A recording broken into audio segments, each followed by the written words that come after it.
des fois, tu as un peu la vie de tes potes entre les mains et si c'est une sortie à la journée, bah, c'est facile, au bout de 3 jours quand tu as pas dormi, s'il y en a un qui va pas bien, bah, faut s'occuper de lui, quoi, il faut le traîner. Bonjour à tous, on se retrouve aujourd'hui pour le podcast numéro 18 de Reborn. Podcast un peu particulier, on va pas parler de musculation, d'hypertrophie, de bodybuilding, mais par contre on va parler de course à pied et notamment de la PTL. Donc on est en présence de Gilles qui va se présenter juste rapidement après et de présence de Clément qui est en Norvège, donc on est en live en même temps avec lui et qui va également se présenter. Donc je vais d'abord laisser la parole à Gilles qui va se présenter rapidement et nous expliquer un petit peu ce qu'il fait. Donc bonjour, je suis Gilles, j'ai 55 ans, j'ai été longtemps coureur de trail et d'ultra trail et je suis le patron de Running Conseil à Perpignan. Magasin spécialisé Magasin dans spécialisé. les... Ouais, magasin spécialisé en running, en trail et en ultra endurance. Ok, super. Et maintenant, il y a Clem qui va se présenter. Bon, Clem, vous le connaissez, c'était un des fondateurs de Reborn. Et il va se présenter un peu plus parce que maintenant, il a pris la casquette, on va dire, vraiment du préparateur physique de course à pied. Donc Clem Ruizolen maintenant que je suis en Norvège. Ah voilà, c'est moi, Clément Rigolet. Hem, je suis préparateur physique, donc j'étais dans le CrossFit, j'avais la salle à Perpi, j'ai bossé avec vous sur Reborn, sur Apta. Je m'occupe des coachings, et du groupe de coach sur Playa Rendal maintenant et j'ai ouvert, il y a quelques années, RZ Project. Donc je m'occupe de suivi d'athlètes sur, des épreuves de longue distance ou, moyenne distance. En gros, c'est souvent des épreuves outdoor, course à pied, spécialisée trail et ultra trail, mais ça peut être aussi du triathlon, de l'ultra cyclisme et j'accompagne des athlètes donc, depuis une dizaine d'années maintenant sur, vers leur objectif. Leur objectif, c'est réussir leur projet, ce qu'ils ont décidé en début d'année, que ce soit un rêve fou ou juste un truc qu'ils n'arrivent pas à passer depuis quelques années et on travaille ensemble vers cet objectif. Ok, super. Et bah, de toute façon, tu nous expliqueras un peu plus après ton mode de fonctionnement et où est-ce qu'on peut retrouver tes services parce que du coup, maintenant que tu parles norvégien, anglais, français, tu peux suivre n'importe qui à l'étranger. Tu te déplaces même parce que du coup, tu nous expliqueras que tu es venu sur place pour les accompagner pour la course.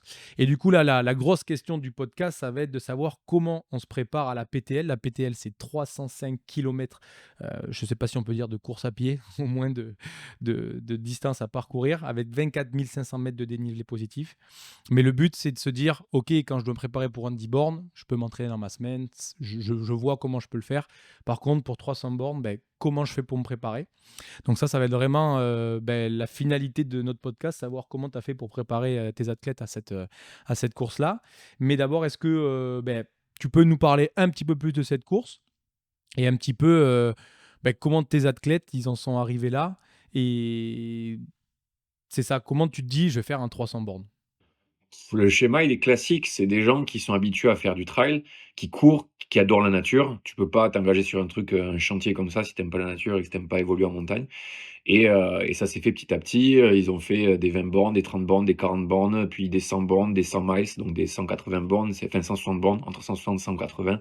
C'est la distance reine dans l'ultra trail il y a toujours la recherche du, toujours plus, donc plus en distance, plus en dénivelé et souvent le gros chantier, c'est du 160-180 bornes avec 10 000 de D+. Sauf qu'il y a des courses maintenant qui sont ouvertes depuis quelques années, où on dépasse ce format-là. Donc je pense à la PTL justement, où il y a 300 et 25 000 D+, il y a le Tour des Géants, il y a plein de grosses, grosses courses comme ça et c'est quelque chose de différent là-dedans où, c'est pas quand tu en as pas assez avec 180, c'est vraiment des expériences autres. Là, tu vois, ils vont se retrouver en montagne, ils se sont retrouvés en montagne, à suivre un tracé ou pas. Des fois, c'était des endroits un peu, en suivi d'orientation, dans des suivis d'itinéraires qui sont faits par des montagnards. Donc, c'est pas un chemin et une balise et tu suis et leur envie, en fait, c'était de passer du temps dehors en nature ensemble. C'est une course d'équipe et voilà et c'est pas un choix du jour au lendemain: «Qu'est-ce que je peux faire et c'est quoi le truc le plus taré qui existe et je vais faire ça». Non, non, c'est vraiment un process où depuis quelques années, ils font des trucs et là, ils ont vu ça. Tiens, est-ce qu'on est capable de faire ça? Et oui ou non? Et ensuite, est-ce que ça nous plaît, quoi? Le plus important, c'est si ça nous plaît. Si ça nous plaît pas, au bout de Ça, 4-5 jours, on va pouvoir en parler, la notion de plaisir. ah ouais, ouais, c'est Est-ce qu'ils l'ont super, eu sur le super moment important, ou ils quoi. l'ont eu après? Toi, Gilles, du coup, c'est quelque chose que tu connaissais, du coup, la PTL. Je suppose que tu dois pas avoir que des personnes comme ça qui viennent au magasin. Ça doit être quand même des personnes un peu plus sur des courses de plus courte distance. Est-ce que tu en as, enfin, tu en as déjà entendu parler du coup, mais comment tu as géré par rapport à ça? Comment tu vois les choses? Alors la PTL, c'est une épreuve qui est totalement différente parce que généralement le coureur d'endurance ou d'ultra-endurance reste un coureur. Donc il a besoin d'avoir un certain cadre, c'est-à-dire un parcours, balisé qui soit moyen, court, long, très long, des ravitaillements, des bases de vie. En fait, un coureur d'ultra, il n'a qu'à gérer son effort physique et son mental. La PTL, c'est quelque chose qui est totalement différent. Comme le disait Clément, c'est c'est une épreuve qui se fait en équipe, hors des sentiers battus, sans balisage, quasiment sans assistance. La PTL, c'est plus une aventure humaine. Aujourd'hui, le commun des mortels qui veut se dépasser va plutôt vers une course. En fait, la PTL, c'est pas vraiment une course, c'est vraiment une aventure. Parce qu'il n'y a pas de balisage, parce qu'il n'y a pas d'assistance, parce qu'il n'y a quasiment pas de il n'y a quasiment pas de balisage. Ils se gèrent l'orientation, c'est totalement différent. C'est vraiment une aventure humaine. Il y a beaucoup, beaucoup moins de candidats pour ce genre d'épreuve que pour des courses normales. Et il y a pas de OK, classement aussi. Oui, il n'y a pas de Voilà, classement, il tu n'y a parles, il y pas a de pas de chrono. course, il y a pas de C'est-à-dire l'idée, classement. c'est finir. C'est d'accord. finir et finir ensemble. OK. D'accord, donc ça, c'est quand même assez, ouais, donc là, c'est vrai qu'on sort du cadre de la on va dire, de la compétition, de la recherche de chrono et c'est plus, ouais, comme tu dis, une aventure humaine et savoir, en fait, de quoi je suis capable, et est-ce que je peux le faire, quoi? Ben, le Et chrono, il dégage un peu parce que tu vois déjà sur un ultra, on parle plus d'heures, on parle de jours. C'est pour certains, ils passent 2 jours, tu vois, sur un ultra. Et même si les pros, ça se fait en 20 heures, donc en moins de 24 heures. Et là, on parle d'une course qui dure 6 jours, quoi. Ça leur a pris 6 jours et quelques. Et tu penses que pour les premiers, ça dure 4 jours et demi. Donc c'est plus un truc où tu dis, ça veut plus rien dire en fait. Quand tu dis il faut faire 150 heures, il faut faire 130 heures, les premiers mettent 90 heures. Mais c'est pas un truc où tu te dis: «Ah, j'aurais dû mettre 89 heures». Non, tu t'en fous du chrono. Le but du jeu, c'est aller au bout et à la fin, tu retiendras 2 trucs, c'est: «Est-ce que j'ai réussi?» et surtout: «Mais qu'est-ce que j'ai vécu là-dedans?» tu vois? Quand tu fais un 10 kilomètres, à la fin du 10 bornes, tu te dis: «Ah, j'ai fait 10 kilomètres» et au final, tu en retiens quoi? Ben j'ai mis, je sais pas moi, j'ai mis 50 minutes pour certains, 35 pour d'autres. À la fin d'une course comme la PTL, tu te dis pas: «J'ai mis 130 heures», c'est anecdotique le temps, on s'en fout. Tu te dis: «Ah ouf, là c'était super dur, là j'ai vécu ça, là j'étais au fond du trou, il y a eu un lever de soleil dans un glacier et c'était». Tu vois? C'est une mini vie à l'échelle de 5 jours. Qu'est-ce qui arrive? Il y a des moments où tu es mort, il y a des moments où tu vis, il y a des moments où tu pleures, il y a des moments où tu ris et c'est comment tu gères ça, quoi. C'est ça la grosse diff entre une PTL ou ce genre d'aventure et une course. et puis la PTL, tu n'es pas du tout sur un parcours course à pied. Tu as des passages en haute montagne, tu as des passages en très haute montagne. Tu es obligé d'amener un certain matériel pour te sécuriser. Tu as un casque, tu as un baudrier, tu as une longe, tu as des crampons. Tu as des passages sur des zones très, très techniques. Tu as de la progression sur glacier. C'est-à-dire on est complètement au-delà de la course à pied. On est vraiment sur une épreuve de montagne. C'est une vraie course en montagne. En fait, on pourrait voir que c'est un peu le crossfit de la course à pied, quoi. C'est-à-dire que tu vas venir, avoir beaucoup plus de qualité, de compétences et vraiment si, en fait, tu sais que courir, bah, au final, jamais tu peux réussir à la finir, quoi. Avec l'intensité en moins. Mais ouais. Oui, mais l'intensité à moins, bien sûr, mais enfin, mais du coup, l'endurance en 10 fois plus, quoi. Donc, est-ce que tu peux nous présenter un petit peu, les athlètes que tu as il y a surtout 3 athlètes que tu as accompagnés parce que c'était pendant l'UTMB, c'est ça, si je ne me trompe pas? En fait, La c'est pendant le PTL? festival de l'UTMB qui dure, c'est le sommet mondial de l'ultra trail qui dure une semaine entière avec des courses allant de, très court, je crois que tu as 15 ou 25 kilomètres pour les courses jeunes. Après, tu as le 55 le 110 et le 180 qui sont enfin le 170 qui sont les 3 courses majeures, de la, semaine de l'UTMB et il y a une course qui est à part, parce que la PTL, c'est vraiment à part, qui démarre, le lundi d'avant et qui dure toute la semaine parce que ça dure 6 à 7 jours au maximum, tu as 150 heures pour finir et qui termine le dimanche. Et en fait, c'est comme on l'a dit, c'est pas une course où il y avait un classement. Et en fait, pour s'inscrire, tu peux pas t'inscrire ou gagner des points de le même système que l'UTMB. Il faut que tu crées une équipe. Donc ça se fait en équipe, c'est minimum 2 personnes ou 3 personnes. C'est-à-dire que tu as le droit d'être à 3, mais tu as le droit d'en perdre un au cours de l'aventure, mais il faut au minimum être à 2, tu peux pas être tout seul. Il faut que tu envoies, une lettre avec, un peu tes références, un peu une lettre de motivation, pourquoi tu veux faire ça, que tu présentes, quand tu es capitaine d'équipe, tes partenaires, que tu dises voilà, montrer un peu patte blanche, je dis: «Je m'inscris là-dessus parce que j'ai envie de faire ça, de découvrir cet aspect montagne et tout ça, mais j'ai fait déjà des 100 miles, j'ai fait telle épreuve». Tu peux pas t'inscrire en disant: «Ouais, j'aime bien le trail et je passe des week-ends en montagne avec la famille Ouais, et j'ai envie de d'accord. faire ça», tu OK, vois? ouais. Parce que ça, on en reviendra dessus, le fait que tu aies perdu quelqu'un, toi, dans cette course. Faudra que tu nous expliques un petit peu plus les détails. Et du coup, alors, quels sont les 3 athlètes que tu as accompagnés pour cette course? Alors moi, j'avais ces 3 athlètes que je suis depuis un petit moment. Jérémy Bricot, capitaine d'équipe, qui travaille à Perpignan dans un centre, audition conseil. J'ai, Sébastien Vigne, qui est ingénieur, structure sur Perpignan aussi, et Pierre Roch, un kiné, de Perpignan aussi. Donc OK. 3 personnes qui s'entraînent, qui ont des backgrounds complètement différents et qui s'entraînent et qui se sont entraînés ensemble pendant 8 mois pour objectif, terminer ensemble cette PTL. D'accord. Donc ça, c'est on peut jumper dessus. Du coup, alors ça, tu nous as dit 8 mois, donc j'étais la question, combien de temps tu alors je sais pas si on peut dire qu'en 8 mois, tu te prépares à ça. Est-ce que c'est pas au final, Qui est bizarre. Quand c'est les gens m'ont demandé, «Ah, ils ont fait la PTL, mais combien de temps ils se sont entraînés?» Et j'ai dit: «Mais, bah, ça fait 5 ans.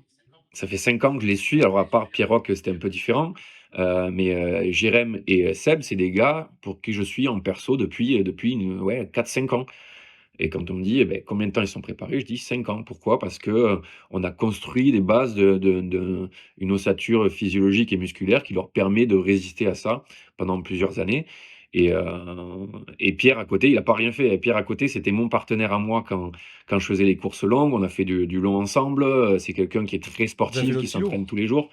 Et voilà, donc lui Vous avez aussi, fait l'Otilo, c'est ça, ensemble, non? C'était ouais, tous on les a 2 fait vous l'avez fait l'Otilo? les championnats du monde de swimrun ensemble à Stockholm. On s'est pas qualifiés, on a été tirés au sort, mais on a quand même dû spoiler les 75 bornes. Il y avait 65 de course à pied, 10 de nage, en eau Ça vive. fait faire déjà. Et du coup, c'est quelqu'un qui s'entraîne beaucoup et quelqu'un qui a su construire le potentiel pour pouvoir prétendre à ce genre de course, sur plusieurs années, quoi. Donc, quand je dis: «On s'est entraîné pendant 8 mois», mais le premier jour, ils étaient pas vierges tout entraînement. Ça faisait déjà 4-5 ans qu'ils trimaient derrière Ouais, ouais. pour avoir le Ah niveau. bah, c'est sûr, de toute façon, tu pas à vouloir faire des courses comme ça du jour au lendemain, quoi.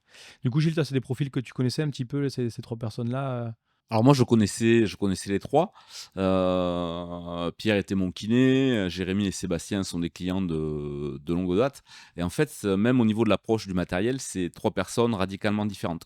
Jérémy, c'est le super organisé, qui analyse tout le matériel, qui prend 0 risque, qui teste tout avant, qui achète le matériel en double pour être sûr.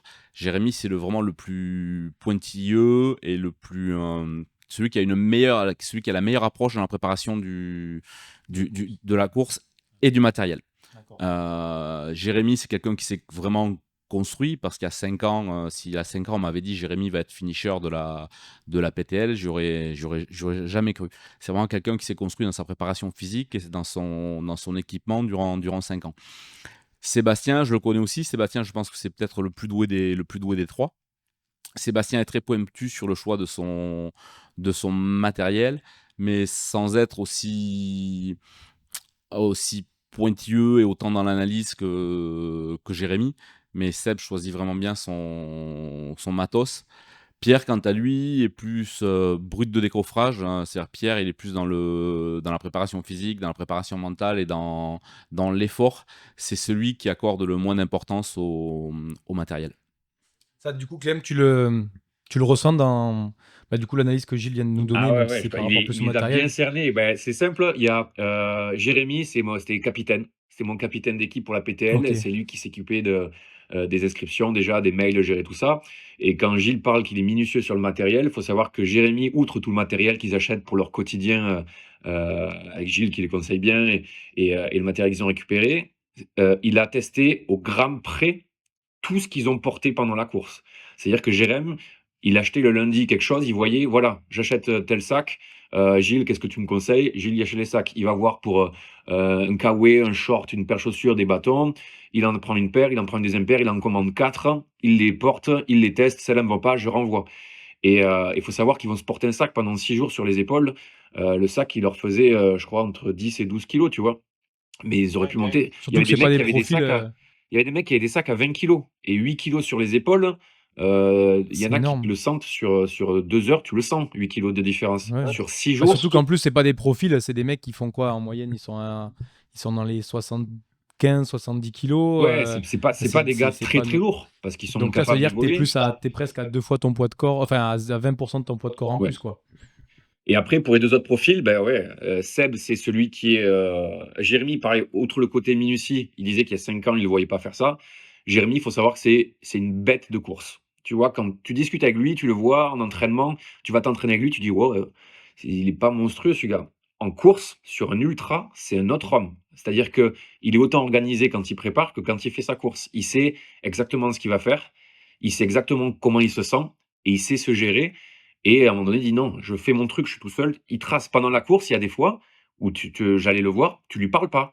C'est non, je suis dans mon truc. Alors que ça fait 4 jours qu'il dort pas. Et non, je suis dans mon truc.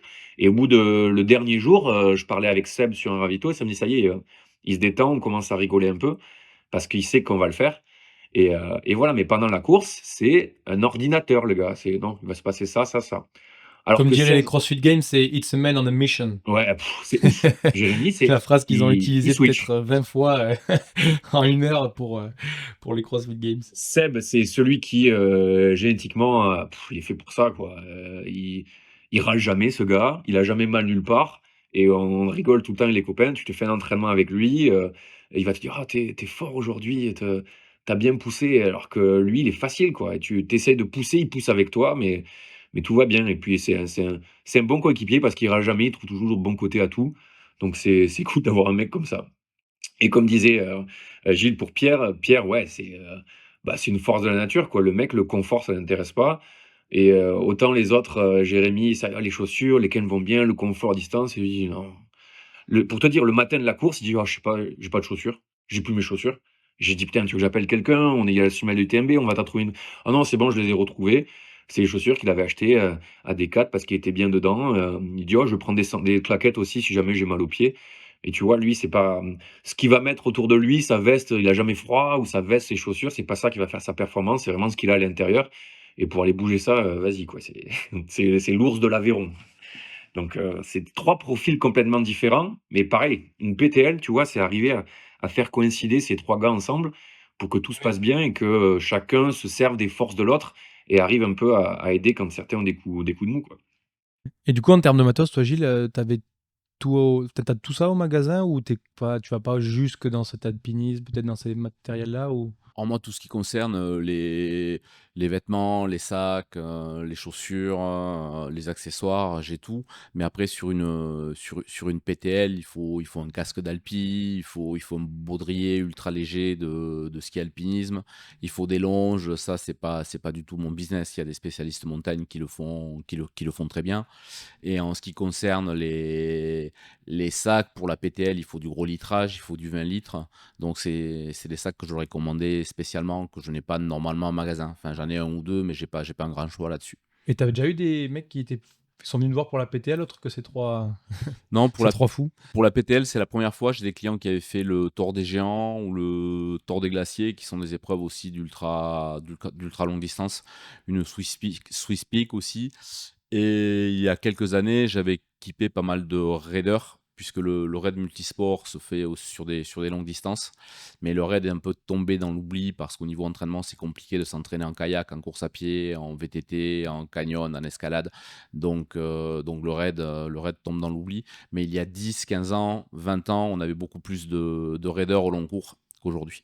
Du coup, on va rentrer dans le sujet un peu plus pointilleux, un peu plus performance, c'est-à-dire, ok, ça fait peut-être 5 ans qu'ils s'entraînent pour ça, sans forcément en tête de se dire il y a 5 ans, je vais faire la PTL. Mais bon, derrière, il y a quand même des besoins en termes de préparation physique. Comment tu as géré ça? Comment tu pourrais, sans partir trop peut-être dans les détails, je pense pas que tu aies besoin, mais comment tu as pu préparer ça? Parce que même pour toi, je pense que c'était même si tu as déjà fait des préparés à des 160 km, là, quand même, tu doubles. Comment tu as géré, toi, en tant que préparateur physique? Du coup, là, on prend la casquette de prépa. Comment tu as géré ça? Bah, alors, ouais, tu as raison, dans Clem, le bien sens sûr. où moi, c'était un truc complètement différent pour eux et c'était un truc complètement différent pour moi. Et un des gros points qui nous a aidés, où je suis assez fier de moi, c'est d'avoir bien analysé la tâche. C'est-à-dire que ils étaient partis sur une énième préparation ultra, comme ils ont l'habitude d'en faire avec moi, même si ça change à chaque fois. Et moi, je me suis dit: «Non, Clem, là, il faut pas que tu fasses d'erreur». J'en ai fait plein, plein.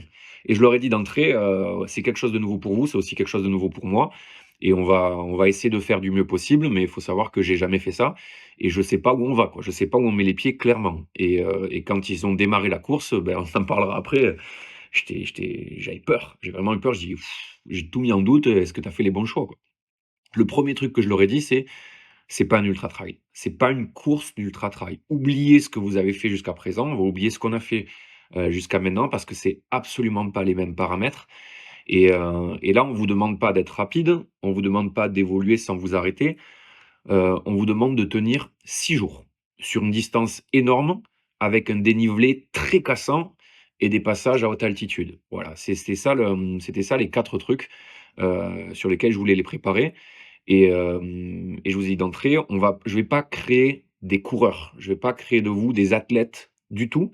J'aimerais créer des gens capables de se lever tous les matins et de faire une tâche pénible sans en subir, trop les conséquences niveau fatigue, sans subir trop les conséquences niveau sommeil et sans en subir aussi les conséquences niveau humaine. Parce que faut savoir que, on l'a tous déjà fait de partir en vacances, un long week-end avec des potes, même si c'est nos meilleurs amis, et bah, au bout de 2 jours, des fois, on en a marre, quoi. Et quand on a marre, au bout de 6 jours avec quelqu'un, que tu t'es tapé tout le long, c'est compliqué. Donc le plus gros défi, c'est ça, c'est faire de ces trailers qui sont capables de courir 160 bornes, en faire des mecs qui sont capables de marcher jour et nuit avec une nutrition sommaire, dans des conditions difficiles et avec, un climat, pour les conditions difficiles, c'est un climat et un dénivelé cassant. Je rajouterais même, quelque chose Clément, le plus important, c'est aussi de les faire courir en équipe et de les faire rester ensemble. Parce Ouais. qu'on sait vraiment qu'il est très, très difficile, de se caler sur le rythme de quelqu'un d'autre et quand on court un trail ou un ultra trail, on est dans sa course à soi. C'est-à-dire on n'a que son propre rythme à gérer, que ses sensations à gérer. À partir du moment où on est une équipe et on reste on est obligé de rester à 3 ensemble, il faut il faut il faut réussir à créer une synergie entre les 3 et créer vraiment cette notion d'équipe et de rester ensemble. Ça a été un facteur important, mais on le verra après sur les tests chocs un peu qu'ils ont eu. Il y avait tout le temps la partie physique, mais il y avait la partie, comme je disais, la partie humaine à gérer. Sur un ultra, tu cours avec un gars, si le gars est plus rapide que toi, tu dis: «Vas-y, pars, je te rattraperai peut-être dans 5 ou 6 heures». Et voilà, là-dessus, tu es obligé de rester avec tes potes. S'il y en a un qui se met à vomir ou à avoir un gros coup de froid, faut s'occuper de lui, parce que peut-être c'est lui qui s'occupera de toi dans 2 jours. Et heu et voilà, pareil, chacun a son matériel, chacun doit se gérer lui, ce qui est déjà pas facile. Et ensuite, on doit penser à s'occuper de ses potes parce qu'il y a des passages, il y a des passages dangereux, quoi. Il y a eu des équipes, dès le premier jour, les mecs sont tombés, il y a des passages où ils sont encordés, il y a des passages, des via ferrata très engagés. Des fois, tu as un peu la vie de tes potes entre les mains.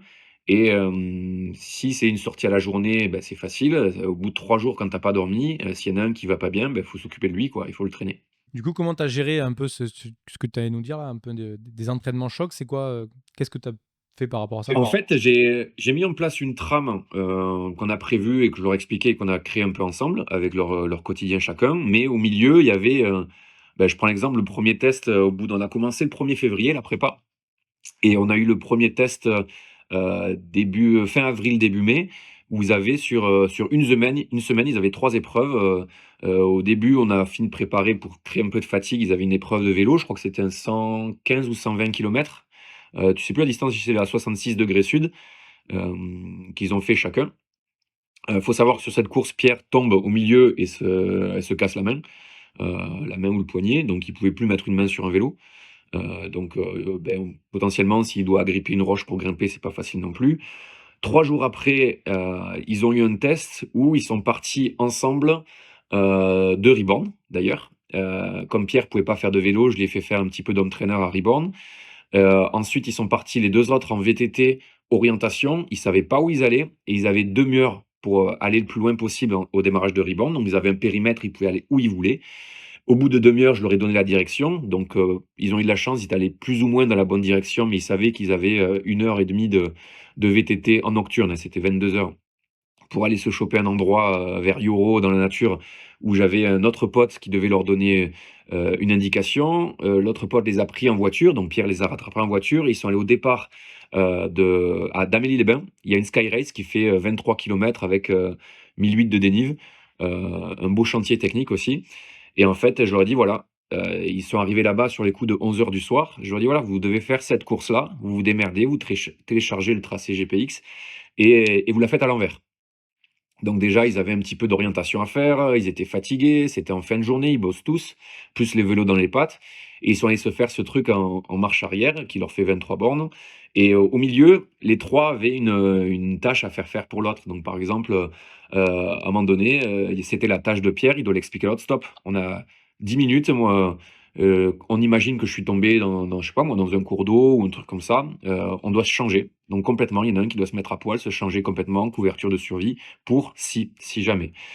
À un autre moment, il y en a un qui doit dire voilà, là on s'est paumé, c'est pas le bon itinéraire, tu dois nous retrouver un autre itinéraire pour choper, mais on n'a pas le droit de prendre le chemin. Donc il y en a un qui les a paumés pendant 25 minutes, 25 minutes dans la Volontairement. nature. Et à un autre moment, l'autre dit: «Ah voilà, ça c'est mon moment à moi, on doit faire un petit point», je sais plus si c'était nutrition, un truc comme ça, mais en gros, ils avaient chacun des tâches pour, simuler un petit peu, l'inconnu et voilà. Quand ils arrivent, à la voiture, ils reprennent la voiture, ils arrivent à la maison, c'est 4h30, 5h du matin et ils bossent le matin parce que c'était un mardi ou un truc comme ça. Une belle journée derrière qui s'annonce. Exactement. Donc et 2 jours après, ils avaient, 1000 mètres de D+ à aller se farcir alors qu'ils avaient fait une course de vélo, 3 jours après ça et voilà.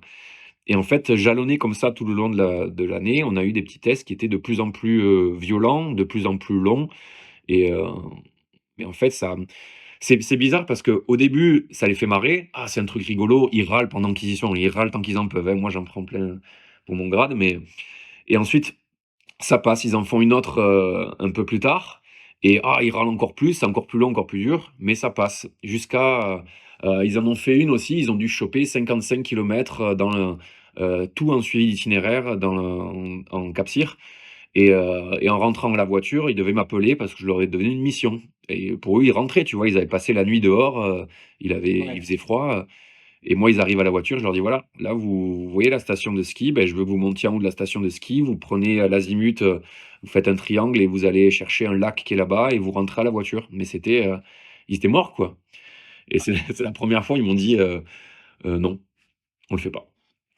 Non, on le fait pas, donc ça a un peu pété. Je leur ai dit: «Écoutez les gars, c'est exactement le genre de choix que vous allez avoir le jour de la course. Vous allez arriver éreintés quelque part à la voiture ou au camp de base ou quoi et il faudra repartir». Et là, vous avez loupé le test. Mais ils étaient «contre moi» entre guillemets, en équipe, tu vois? Ça, c'était cool parce il y en a pas un qui a dit: «Viens, on y va», qui m'a appelé. Moi, je voulais y aller. Non, il y en a un qui a dit non, l'autre qui devait rentrer. Ils ont tous fait ça corps ensemble et 2 mois après, ils avaient le même chantier et là, ils y sont allés plein fer, quoi et ça, c'était cool. Je leur ai dit, eh ben, encore ce matin, en préparant le podcast, je les ai appelés, je vais vous rappeler de ça. Je les ai détestés pour ça et heu et au final, ça a été un peu le fil rouge dans la prépa. J'ai dit: «Rappelez-vous de ce moment-là» et Ah, tu as vraiment préparé leur mental parce qu'avec ce genre de choses, tu tapes quand même vraiment sur la préparation mentale, hein. La grosse déception quand tu es arrivé, tu es heureux d'être arrivé et qu'on te dit: «Non, désolé mon gars, tu repars». C'est exactement ce qui se fait à Montlouis ou à Collioure, sur les préparations, commando, hein, c'est-à-dire fracasser le moral, là, ah, mais c'est ça tu étais vraiment dans et le puis vrai, ouais. Pour fédérer l'équipe, il y a rien de mieux. ils ont fait une sortie aussi, avant la fin de l'été, non, au milieu de l'été. C'est la dernière grosse sortie qu'ils ont fait. Ils sont partis sur 60 km 5000. Je sais pas si tu apprécies un peu le dénive, le ratio 60 km 5000, c'est sale, quoi. Ils ont passé la nuit sur des sentiers à suivre, toujours, avec le GPS et en arrivant, c'était un peu prise de conscience. On n'est pas prêt. On n'est pas prêt, c'est la cata, ça fait mal aux pieds. C'était des problématiques qui étaient complètement différentes de problématiques de trailer et on a très mal aux pieds, tu vois, les pieds, on peut plus les poser par terre, ils sont enflés, ça fait mal. Le sac, il est lourd, ça fait mal.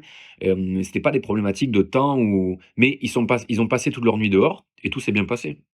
Et à partir du moment où ils ont pu se dire: «On n'y arrivera jamais», c'est là où on s'est rendu compte que bien sûr qu'ils allaient y arriver et c'était cool, tu vois? Il faut les confronter à un moment donné à dire: «Waouh, c'est trop dur, je peux pas» qu'est-ce qu'il faut pour y arriver? Et ça, c'est cool parce que la course, c'est ça, c'est est-ce que je peux arriver à faire quelque chose? Oui, non, mais si je me suis pas confronté à ce genre de situation, je sais pas ce que c'est.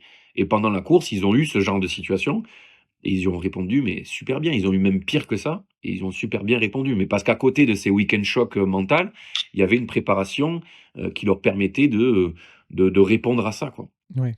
Du coup, comment t'as, si on aborde un peu le sujet de la course, là, imaginons, toi, du coup, t'es parti de Norvège, tu es parti pour aller à Chamonix, du coup, le départ, c'est ça? Ouais, moi j'ai Et eu, j'ai eu 2 jours de trajet, toi, tu as eu 2 jours de trajet. Comment tu peux nous expliquer un peu comment ça s'est passé là, un peu jusqu'au départ de la course? Comment t'as... Bah, je suppose que du coup, bah, tu les vois, ça te fait plaisir, ça, mais comment tu gères un peu ben, peut-être ces incertitudes qu'ils peuvent avoir, ces trois profils un peu différents. Bon, tu sais que Jérém, normalement, n'est pas de soucis, tu t'inquiètes un peu pour Pierre.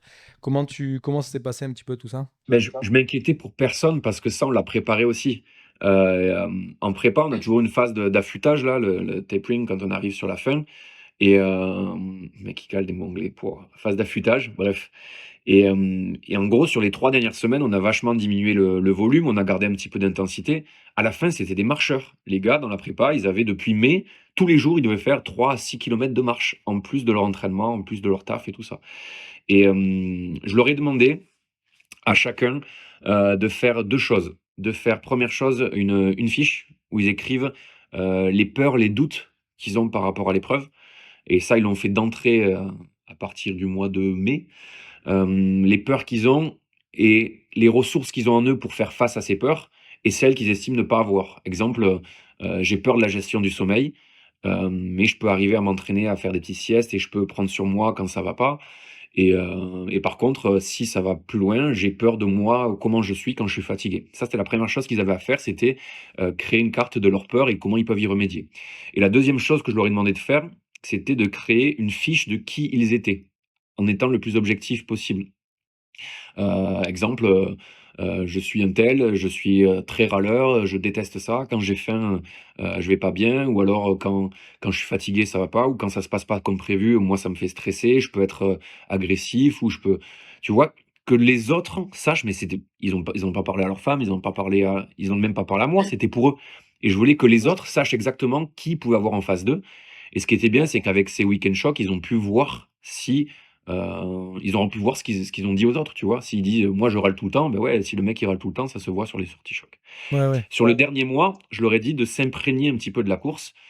S'imprégner de la course, ça peut être des témoignages de certaines personnes, qui l'ont faite, ça peut être, connaître le tracé, en sachant que le tracé, ils l'ont eu qu'1 semaine avant. Donc ils peuvent pas étudier le D'accord. tracé comme ils veulent.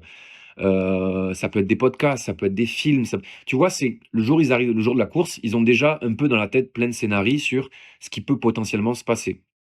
Tout en sachant que on s'est pas entraîné pour répondre à ce qui pouvait se passer, mais pour être capable de répondre à n'importe quoi. Et quand on est arrivé là-bas le dernier jour, c'était, on a créché chez la sœur de Jérém la veille, c'était chill, quoi. Ouais, bon. On était dans le lit, on faisait des mots fléchés, en rigolant, Jérémy avait verrouillé le matos comme jamais, Pierre, disait: «Oh, je sais même pas où c'est que j'ai mes chaussures». Ils sont allés faire le point matos, le briefing. Mais ils étaient bien sûr, il y a du stress, bien sûr, il y a la pression qui monte, bien sûr, ils dorment pas forcément bien, mais au moment où ils partent, c'est des grandes embrassades Ouais, et bien sûr. merci pour cette année, quoi. Moi, je dis à tous mes athlètes, si, la préparation, elle est réussie, le jour de la course, elle est terminée. Moi, mon travail, il s'arrête au départ de la course et si au départ de la course, tu dis: «Ah, ce qu'on a fait cette année, c'est cool, je me suis régalé, j'ai pris mon pied et j'ai progressé», ben la course, elle se passera bien. Si par contre, au départ de la course, le seul truc que tu te dis, c'est: «J'en ai chié cette année, c'était vraiment dur, oh là là, c'était horrible». Bah non, tu peux pas, tu peux pas prendre le départ d'une course comme ça. Il faut que tu aies des bons trucs dans la tête. Il faut que tu aies des «pensées positives» entre guillemets. Toi, Gilles, du coup, c'est des courses. T'as fait des courses comme ça, enfin, pas aussi longues forcément, mais dans ce style un peu, t'as fait. Moi, j'ai fait, mais bon, il y a très très longtemps, fin des années 90, début des années 2000, moi je faisais du raid multisport. Donc, je faisais des épreuves sur 250, 300, 350, 400 km Ah oui. sur 3, 4 jours, mais qui mêlaient de la course à pied, du VTT, du canyon, un peu d'escalade, un peu de spéléo, un peu de tout, et toujours tout à l'orientation et aussi en équipe. Donc, oui, moi j'en ai vraiment d'énormes souvenirs. Ouais. Et en termes de profil, t'es plus Jérém, Seb ou Pierre? Bah, moi, j'ai toujours été un psychopathe du matériel, donc dans mon équipe, moi, j'ai toujours été le moins doué physiquement, celui qui doit travailler le plus. Donc, j'ai toujours essayé de compenser par le bon choix de matériel et je suis un vrai psychopathe du poids. Donc, je pèse tout, je calcule tout, je regarde T'es un tout. Jérém. Ouais, je suis plutôt un Jérémy, ouais, tout à fait, ouais. Ok. Du coup, Clem, comment tu départ de la course? Ça bip, ça sonne, je sais pas, ça ça part pas fort en tout cas, je pense, ça part en trottinant. Départ de la C'est- course, on est à Chamonix, il fait très beau, des grandes embrassades, et moi je suis terrifié à partir de 24 heures. Au bout de 24 heures, je suis mort d'inquiétude. Les 2 premières heures, on les voit passer, De 24 heures de course, après d'un jour de la course, première journée, on les voit passer à plan pras, il fait beau, ça monte, il y a déjà un binôme qui abandonne, enfin, il va y avoir 75 d'abandon sur cette course, ce qui est énorme, tu vois?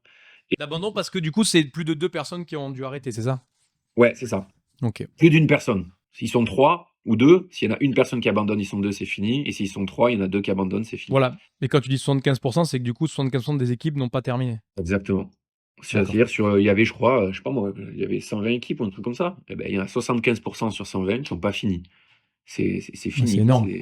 Et surtout, ils prennent, sur les 2 premiers jours, ils prennent, énormément de dénivelé. J'ai plus les chiffres en tête, je crois sur 100 bornes, ils doivent prendre, je crois, ça doit faire 50 000 de dénivelé. Non, 50 000, je dis n'importe quoi.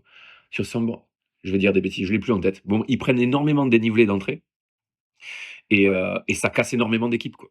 Et moi, au bout de je leur ai dit d'entrée, j'avais Flora, la femme de Jérém qui était avec moi, je lui ai dit: «J'ai très peur pour les 2 premiers jours, parce qu'il y a beaucoup de dénivelé, parce que je les ai pas préparés pour répondre à un truc très violent, très intense. Je les ai préparés pour répondre à un truc sur le long, tu vois? Qui va venir tous les jours. C'est vraiment le truc qu'on avait fait l'année de la tâche. J'ai dit à C'était le lundi matin, j'ai dit à Flora, sa femme: «Mercredi matin, si on voit un sourire, s'ils vont bien, on est bon». Parce que je savais que mercredi, jeudi, ça allait pas bouger, quoi.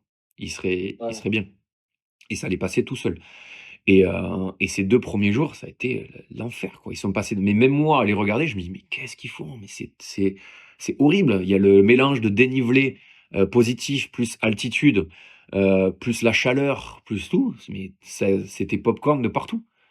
Eh ouais. C'était, Et du coup, toi, parce que du coup, on s'est eu au téléphone et tout quand tu le faisais.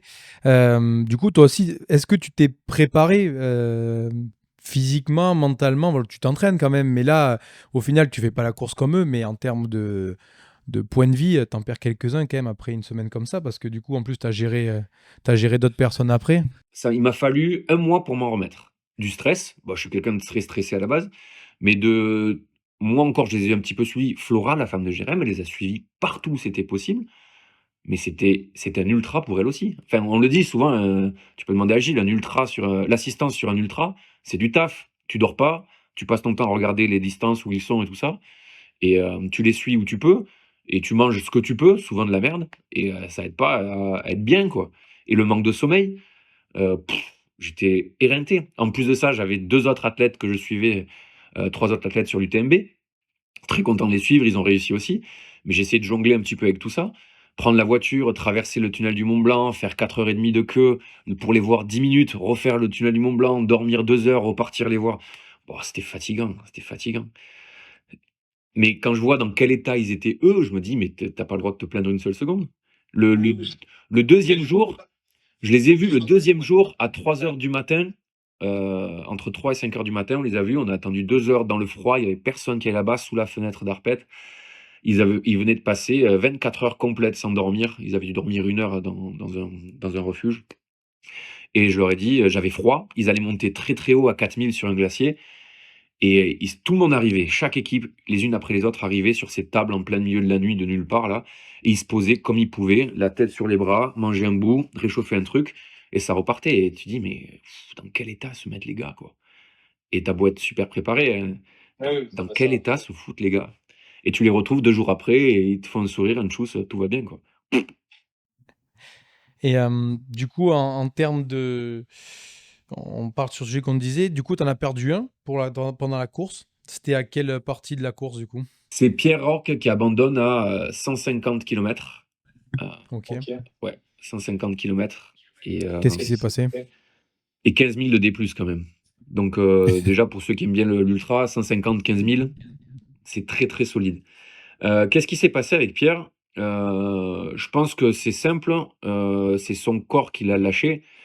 On en a parlé de Pierre, hein, tout à l'heure, Gilles l'a dit, c'est quelqu'un qui est très dur au mal. Pierre, il aime pas le confort, ça l'intéresse pas. Il aime pas avoir une petite doudoune pour être bien à son aise. Lui, ce qu'il veut, c'est avancer et il est très fort là-dessus. Je l'ai vu, quand je vous ai dit sous la fenêtre d'Arpette, je l'ai vu dans un état. Faut savoir que Pierre a tout le temps faim. Dès que tu lui proposes un truc à manger, c'est son truc, sa plus grosse peur, c'est d'avoir peur de manquer à manger. Je l'ai vu arriver à 3 heures du matin, s'asseoir, le regard blanc dans le vide, et il dit, il a pris une hypo, plus l'altitude l'a ramassé, et s'asseoir et dire: «Non, j'ai pas faim, je veux rien manger». Alors, les 3 profils, hein, Seb disait: «Ça va aller» et Jérémy, il avait sorti le matos, il était en train de faire des petites pâtes. Ils étaient tous les 3 pas bien, mais Pierre, plus que les autres, est vraiment marqué et je dis: «Waouh, ça va être compliqué». Il a pas râlé une seule seconde. Il s'est assis, il dit: «Ça va pas du tout, non, je mange pas».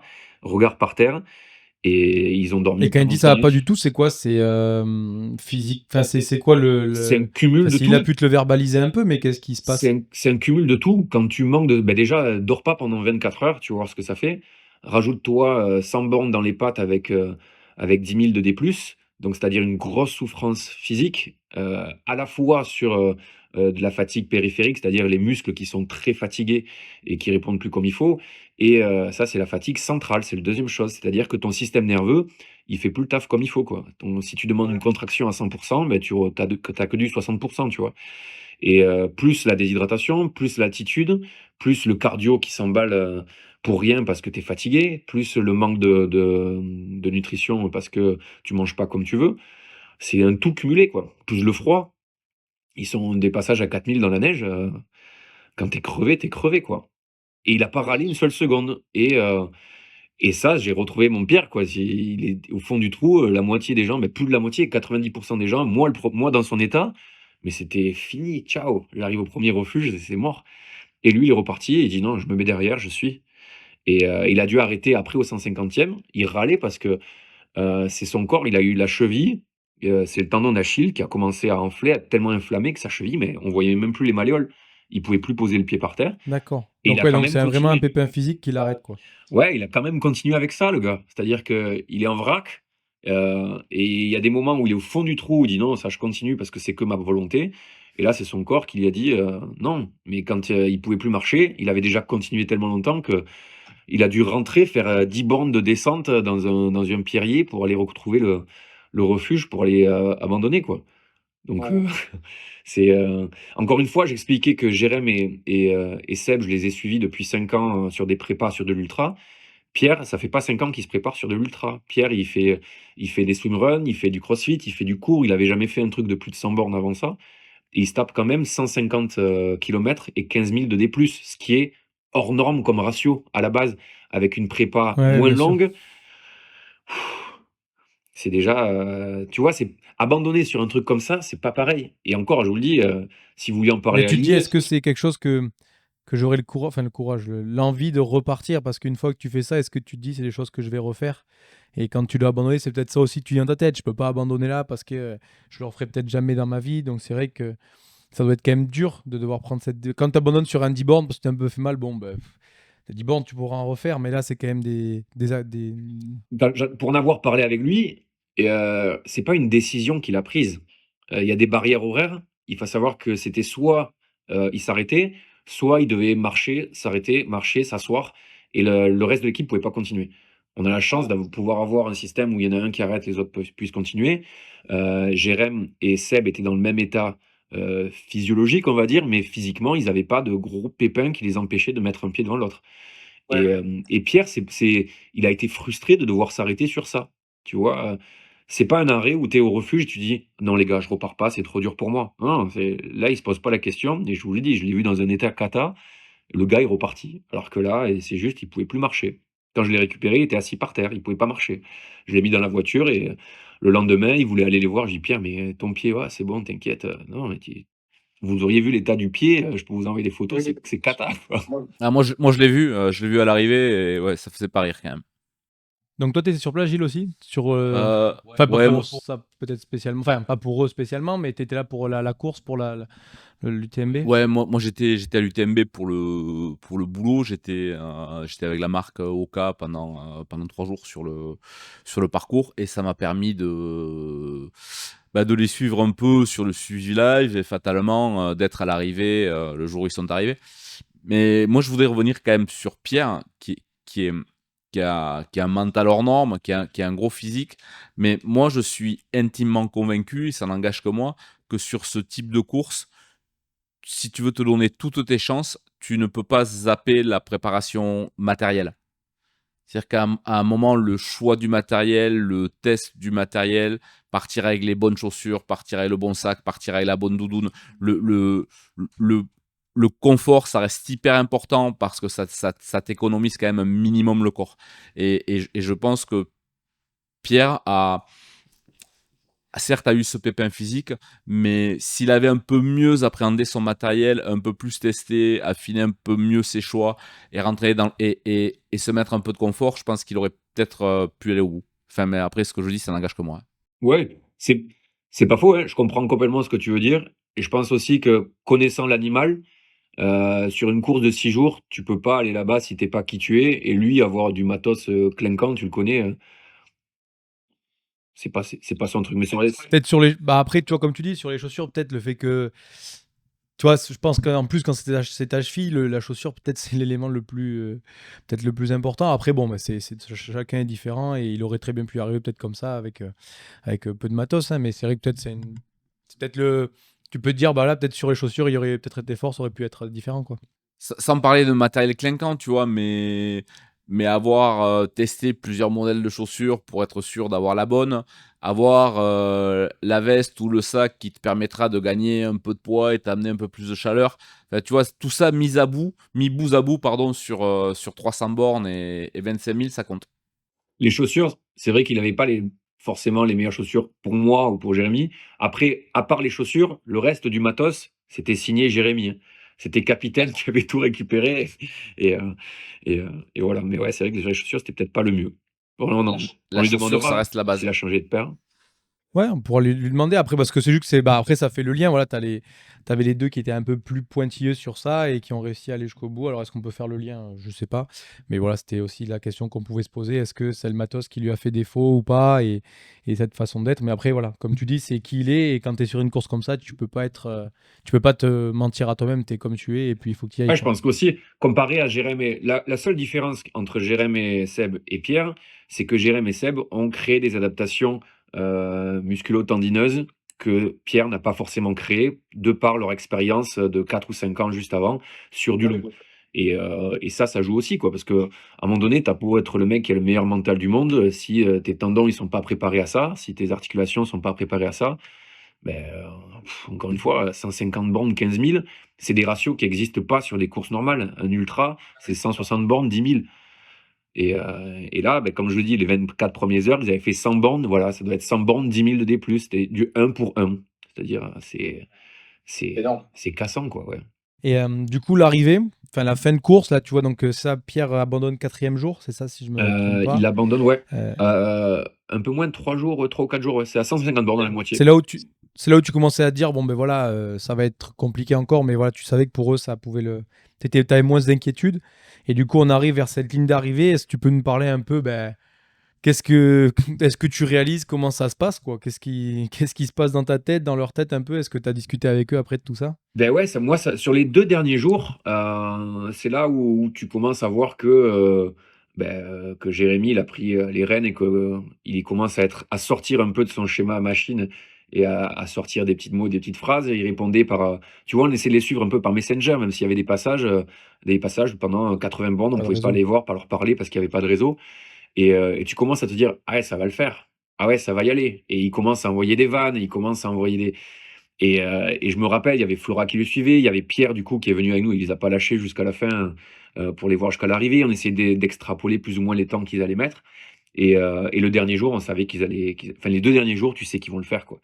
Et je me rappelle encore, moi j'étais avec les gars de l'UTMB dans un chalet à Chamonix et je me rappelle être dans mon lit, je sais plus quelle heure c'était et me dire, putain, ils vont le faire, quoi. Ça y est, et tu vois le tracé, tu sais, tu peux suivre le profil de la course. Et je me rappelle, je l'avais posté sur Insta où tu vois tout le profil, il leur reste quasiment rien. Et je suis dans mon lit, je me dis: «Ah, ils vont y arriver, quoi. On va les voir au bout».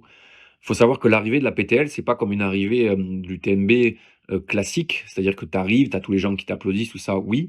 À la PTL, tu as les mecs de l'organisation, parce qu'il faut savoir que tous les bénévoles, c'est des mecs qui viennent spécialement pour cette semaine, ils les suivent partout. Il doit y avoir une cinquantaine de personnes, c'est vraiment une famille PTL. Ils vont les chercher sur le dernier tronçon de 200 mètres là, avec les grosses cloches et tout ça. Finir la PTL, tu prends une énorme claque, tu vois? Tu as le droit de rentrer dans le sas, nous, pour les voir arriver et j'étais avec Pierre et tu vois Jérém et Seb, courir et parce qu'à la fin, ils se sont amusés à courir aussi sur les 50 dernières bornes, ça relançait un petit peu et tu les vois courir et te dire, voilà, ça fait 8 mois qu'on bosse pour ça. Ça fait 8 mois qu'on s'est fait chier quand au lieu de faire des week-ends en famille, aller faire des sorties tout seul dans la forêt, Ouais, dans ouais. la nature, sur les glaciers, et là, c'est fait, quoi. Ils l'ont fait, donc tu as tout un peu qui ressort d'un coup. Tu les vois, très heureux d'avoir fait ça, tu les vois fiers d'eux, tu se prendre dans les bras, même prendre Pierre parce qu'il a participé à l'aventure. Pour moi, l'abandon, c'est anecdotique, tu vois? C'est ces 3 gars qui sont allés au bout du truc ensemble, Bah, qui ont fait voilà, leur comme tu dis, la préparation course, au ensemble. final, ça représente 1% de tout ce qu'ils ont fait avant. Donc, c'est pour ça que même s'il n'est pas allé jusqu'au bout, et certes, tu peux toujours dire, bon, ben, je ne l'ai pas fait, mais au final, il a tenu les entraînements, il a fait la prépa, il était là avec eux jusqu'au bout. Et au final, c'est ça qui est beau. De toute façon, si tu viens que pour la course, tu n'y arrives jamais, quoi. Il faut que tu apprécies le chemin qui va t'y amener, quoi. Et là, tu vois, le taf, il était fait. Et là, on a commencé à parler parce qu'on a dit au tout début que c'était nouveau pour moi. Et j'aurais dit, les gars, qu'est-ce qui vous a manqué? Qu'est-ce qui a été bien pour moi pour la prépa? Qu'est-ce qu'on aurait dû faire? Qu'est-ce qui a servi à rien du tout? Et on en rigole, tu vois, mais maintenant, la prépa, ça reste un fort souvenir. Il nous a fallu presque 3 semaines, un mois pour arriver à débriefer complètement. Ben là, pour préparer le podcast, je les ai appelés, je dis, les gars, qu'est-ce qui s'est passé cette année, quoi? Et c'est pas une course de 6 jours, c'est 8 mois de prépa plus une course de 6 jours. Et eux, ils ont des souvenirs, bah, vous verrez les photos, c'est dingue ce qu'ils ont fait. C'est vraiment dingue, tu vois? Et tu penses que c'est quelque chose qu'ils auront. Je sais pas si tu as envie de refaire la même course. Enfin, c'est jamais la même course, je pense, mais ce type d'effort ou. Ouais. C'est toujours pareil sur l'ultra. Le jour où tu arrives ou le moment où tu veux abandonner, ou tu es en plein milieu, tu dis: «Plus jamais je fais ça» et laisse passer 24 heures et tu as envie de le refaire et de te réinscrire direct. Ben là, 300 bornes, allez, c'est pas 24 heures, ça a été, si, le lendemain, ils réunissent tous les gars de la PTL parce que c'est vraiment un truc à part et ils te parlent de l'année d'après.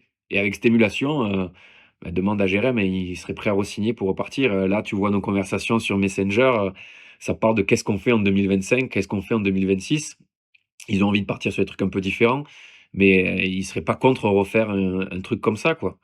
Et Ouais, mais voilà, est-ce que c'est cohérent de vouloir faire ça, enfin, de refaire un truc l'année d'après et tout? Est-ce qu'en termes de, parce que mine de rien, même en termes de vie de famille, tout ça, mais aussi en termes de fatigue, c'est très taxant. Je pense que c'est ça, très contraignant. ça laisse pas le choix Pendant à l'année, la pendant 8 récupération. Donc, mois, il y en a qui ont des enfants, il y en a qui ont des vies professionnelles très complexes, et c'est très compliqué à gérer, c'est des sacrifices tout le temps. Bien sûr que c'est des sacrifices. Et tu peux pas faire ça à chaque. Si, tu peux, mais eux, c'est pas leur métier. Le premier ouais, bien truc que je sûr. leur dis avec RZ, c'est priorité numéro un, c'est votre vie, les gars. Vous avez une vie à côté, et voilà.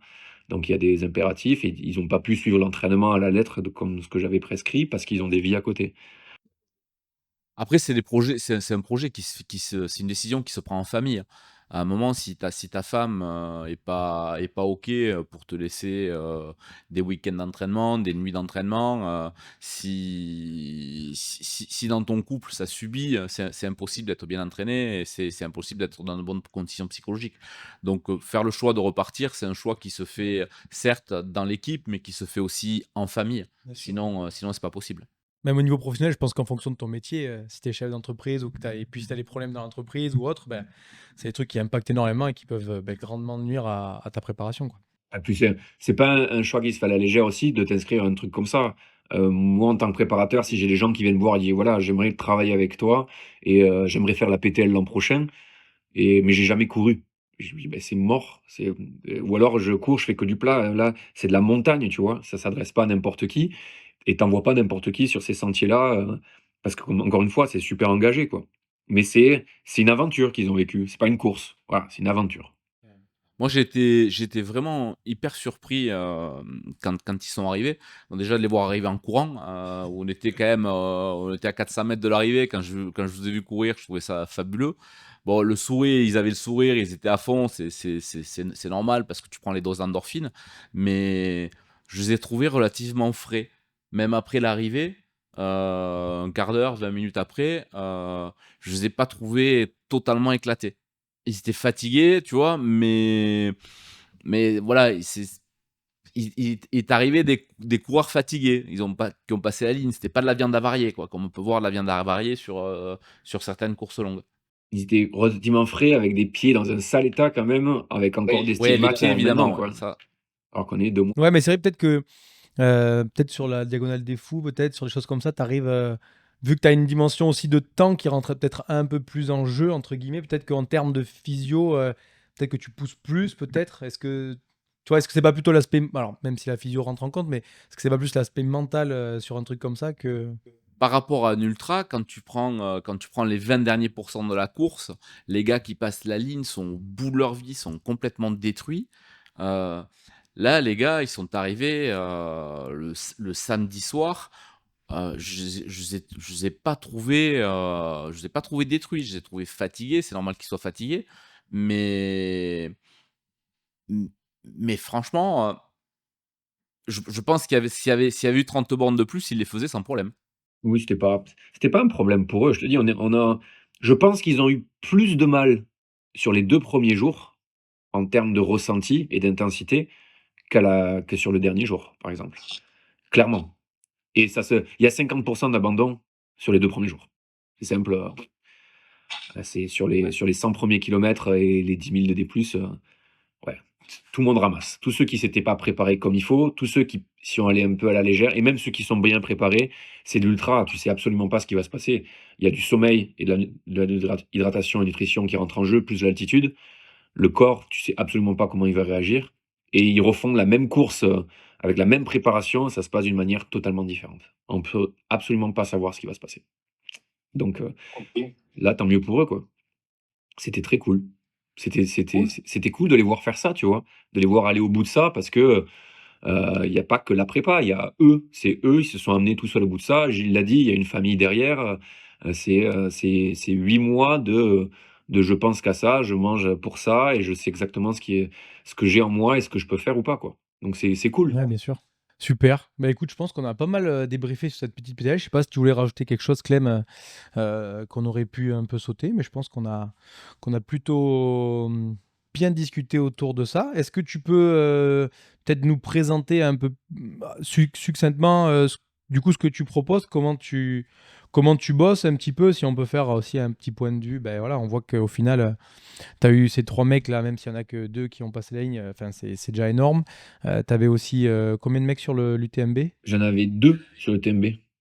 qui ont tout fait, qui ont validé? Ouais, ouais, ouais, deux UTMB Voilà. la même année plus la PTL, bon, c'est cool, moi je Donc la méthode Ruiz Project fonctionne et qu'est-ce que bah, vas-y, présente-nous un petit peu, bah, voilà, comment tu bosses, qu'est-ce que tu fais, quoi?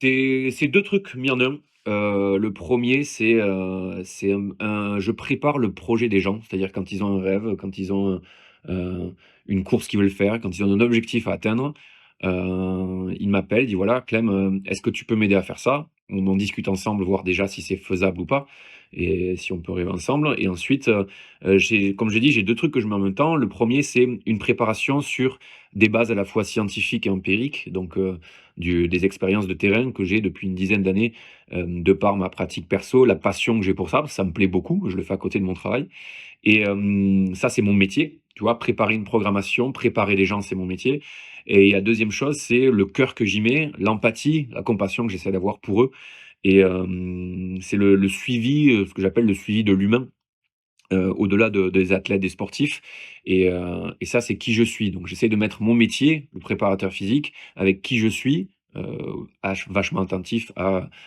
l'humain et je mets ça ensemble pour que, ils puissent kiffer ce qu'ils vont faire pendant l'année ou les 6 mois de préparation et ils puissent atteindre leur objectif. Ce que je dis souvent quand je prends les gens pour la première fois, c'est je leur dis: «Beh, comme je vous ai dit, le plus important, c'est leur vie.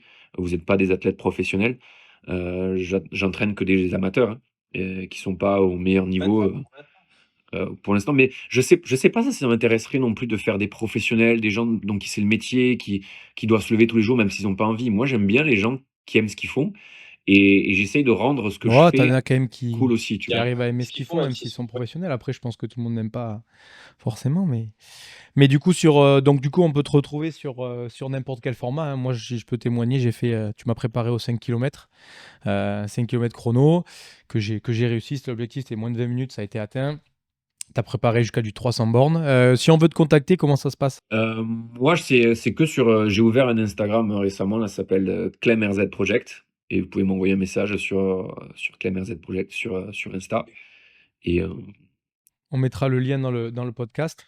Et ok, donc ben, parfait. Gilles, est-ce que ta boutique, elle se situe où déjà sur Perpignan? C'est au niveau.